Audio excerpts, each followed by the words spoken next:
کیا ہم جانتے ہیں کہ امیر المومنین نے اپنے قاتل کے بارے میں کیا وصیت فرمائی؟ فرمایا الا تخوضون دماء المسلمین خوضا قتل امیر المومنین قتل امیر المومنین الا لا تقتلن بی الا قاتلی۔ بیٹا حسن و حسین اور میرے چاہنے والوں، ایسا نہ ہو کہ تم یہ نعرہ بلند کرو کہ امیر المومنین قتل ہو گئے، امیر المومنین قتل ہو گئے، اور مسلمانوں کے خون سے ہولی کھیلنا شروع نہ کر دینا۔ دیکھنا میرے قتل کے بدلے میں صرف میرا ہی قاتل مارا جائے۔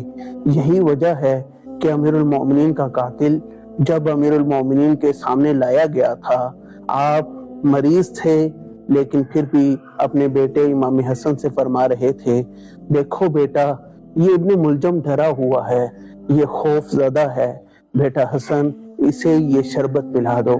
یہ کردار امیر المومنین ہے، یہ ہمیں سیرت امیر المومنین سے ملتا ہے کہ قاتل آپ کے سامنے کھڑا ہوا ہے اور آپ اس کے بارے میں وصیت بھی فرما رہے ہیں اور کہہ رہے ہیں بیٹا اسے پانی پلاؤ۔